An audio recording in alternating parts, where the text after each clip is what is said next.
Beyond the Bell, Bloomberg's comprehensive cross-platform coverage of the U.S. market close starts right now.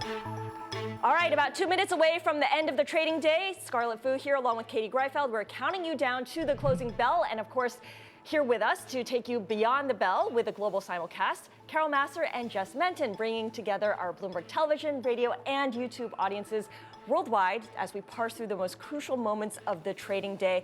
Carol, I think that one of the most crucial moments was when we opened higher and it felt calmer today for the first time in 3 weeks. It definitely has very different tone today. And I think about the conversations we all have been having over the last couple of weeks. It's just depending on the news flow, the news headlines, it really shapes the tone in the markets. And if you look at banking stocks, well off their highs just today, but definitely that ease and that comfort and that rally has certainly given a different feel to today's trade. Definitely. And we are having a batch of central bank speakers throughout the week. So depending on this type of rhetoric and what they're saying as far as the trajectory of the economy, as well as what they're forecasting as far as the Fed's next meeting, which doesn't come until early May, that's going to be really crucial. Investors want to hear that, especially ahead of those big bank earnings in the middle of April. Makes me so sad to think about that we have to wait until early May. Fed Day is my favorite day, but at least for today, it does feel a bit calmer. Of course, we still have 30 seconds left in this trading day, so a lot can change, but I will note that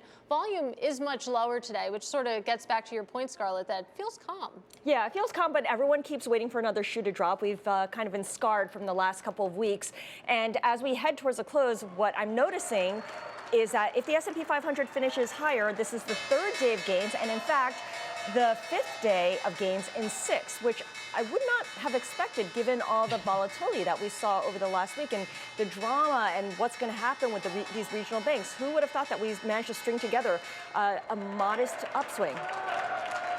And there you have it. Closing bells have rung. The Dow up by 0.2%, the S&P 500 gaining 0.2%, and the Nasdaq the laggard here as big tech drags it lower, off by 0.5%. All right, Scarlett, just, we're talking about the calmness in the markets. I mean, talk about complacency. The VIX, which dropped almost 5 points last week, is down another point today. Katie going below 21, so we're at 20 and change here. I mean, I say this a lot. Everything is awesome, I guess. Yeah, what signal we're supposed to take from the VIX right now, I don't really know. But if we look at the industry groups, I can tell you that there is more green than there is red. And it's the same story. It's banks, it's energy at the top of the list there. Banks rallying about 3% today. You go all the way down to find some red. You see consumer durables right there. And you see media and entertainment. That is your biggest loser today, off by 1.4%. I looked into it. Most of that is coming from Alphabet, Carol. All right. Well, that's good to know. I got to talk about the banks. That's among my top gainers. They really dominate the list today. Number one in the S&P 500, First Republic Bank, up 12%. At its highs today, folks, it was up more than 32%, but settling with a 12% gain on the day. A Bloomberg report out there that U.S. authorities are considering expanding an emergency lending facility that would give the lender more time to bolster its balance sheet. It's already had several assists, if you will, in terms of bolstering its balance sheet. But nonetheless, that news that possibly something could come more from authorities here in the United States has certainly shored up First Republic once again. First Citizens Bank share, pretty much closing near its highs of this session, up almost 54%. You know the news. Agreed to buy Silicon Valley Bank, which was seized by FDIC regulators. It was the biggest bank failure, as you know, in more than a decade. So the acquisition transforming First Citizen into one of the top 15 U.S. banks, according to our Bloomberg intelligence team. One more bank for you among my tops and gainers. Bank United, it's up 2.5% in today's session. It was raised to outperform from market perform by Hovde Group analyst David Bishop, who says fears around deposit outflows are waning for the bank. So I feel like, Jess, we're going to hear the analyst community kind of weigh in on some of the particular banks maybe over the next week or two.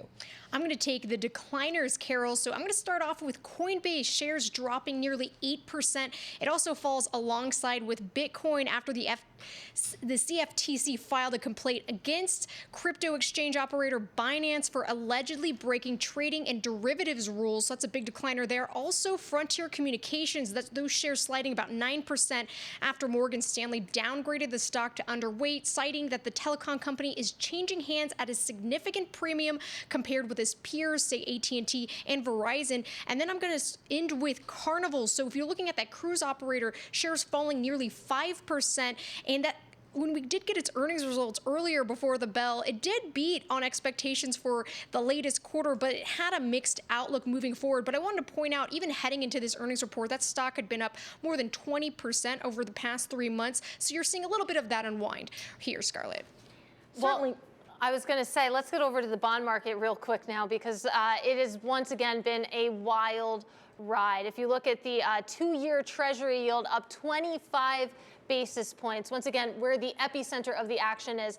You saw that selling pressure really across the curve, though it was the most concentrated in the front end. 10-year yields, though, up 16 basis points. We're around 350. That seems to be where the 10-year yield wants to go, where it wants to gravitate, but more selling pressure today. And you also saw that on the very long end of the curve, the 30-year yield up 12 basis points. And this kind of volatility, I mean, Scarlett and I have been talking about it for the past 2 hours. This is not normal. This is not what you would expect to see out of the world's biggest, what supposedly is the most liquid bond market. Yeah, what did Emily Rowland of John Hancock say her colleague called it? When the 2-year yield is trading like a meme stock, you know that there's a lot of uncertainty. I thought we were going to talk about people swimming naked again. Yeah, that came up a lot too, definitely. Yeah, but it's been a weird hour for us. What conversations are you having over there? A lot of quotable lines there. I do wonder what that volatility in the Treasury trade ultimately means in terms of where we go from here. Is 4% where we should be leveling off? Is it below that or is it above that? And I just feel like we still don't know. Definitely not. And from just more of a technical perspective, still the S&P 500 trading above that 200-day moving average. Got really close to breaking below that again last week multiple times. But now that it's above that, obviously it's more sideward moving because we've gotten off further and further away from those highs in January 2022. But still, this is, from a technical perspective, something that does bode well in the near term, at least for the S&P 500. And also looking at the S&P 500, I mean, we got close to 4,000. Again, we touched it, we kissed it, then we got away from it. You have to wonder, I mean, what is the next driver here? What pushes the narrative forward? We have a bunch of Fed speak. They're probably all going to say roughly the same thing. I know we have PCE, but we don't have any real top-tier data until next week. And like Scarlett was saying a few minutes ago, we don't have another Fed meeting until early May. So what is going to be the catalyst? I don't know. Well, we do have Fed Vice Chair for Supervision Michael Barr talking tomorrow. He's going to be testifying before the Senate Banking Committee. He's, of course, going to be talking about what happened with Signature Bank and SVB. And any commentary he makes when it comes to how the Fed is thinking about supporting, not just the Fed, of course, any government agency at this point, supporting the banking sector will be key, because even though it's calm right now, there's this feeling that we're not out of the woods yet. You guys have been having the same conversations we have. Yeah. Chris Whalen, Josh Rosner. What's great about these voices, these are people that we leaned on during the great financial crisis, really saw what was going on. And, you know, the expectations, I mean, are we done yet? I think that is obviously the big question at this point. And you have to wonder kind of ultimately where that goes. And it puts me on edge a little bit, because I do feel like there's such mixed signals still in the financial markets that kind of says we still have a lot of answers to get to. And Katie was asking, rightfully so, as far as what the next catalyst could be, whether it's Fed speakers or the consumer spending report or PCE later this week. We do have the jobs report on the following Friday, but it's actually out on Good Friday, so the markets are supposed to be closed that day. So that's kind of something where we might not necessarily know what the markets are thinking until that following week, but that's something else I've been thinking about looking forward. I gotta say, as a journalist, I'm so excited for that holiday jobs report. We just get to watch it. We just get to vibe and think our thoughts, and it's great. It won't be a busy day. We'll just learn. But I mean, back to Carol's point about what is the next shoe to drop. I mean, maybe we should be looking outside the banks. We know that some of the short sellers are doing that. When you look at some of the big real estate ETFs, for example, we've seen short interest tick up. And I mean, maybe those are sort of the ripple effects that we should be thinking about. What other sectors, what other industries do we need to keep an eye on here? Or you can look at the shadow banking world too, and look at private credit, private equity.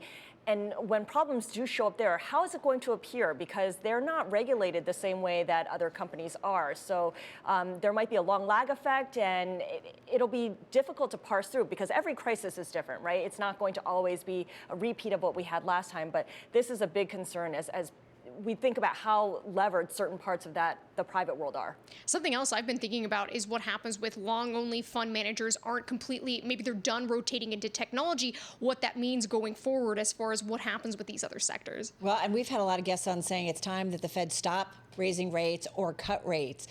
In the meantime, I got to give you one date that I'm focused on, April 14th. That's when JP Morgan Chase reports. So I'm thinking about the next earnings season. I mean, banks, they away. always kick off earnings season. Usually my eyes kind of glaze over going through all the numbers, but it's going to be a really interesting reporting season for some of those big banks this time. And the regionals, right? There you go. Yeah, absolutely. Those analyst calls will be interesting. All right, I feel like this conversation will certainly continue into tomorrow, guys, but that's a wrap. Our cross-platform coverage, radio, TV, Bloomberg Originals, and of course on YouTube, Beyond the Bell, we call it. We'll see you again, same time, same place tomorrow.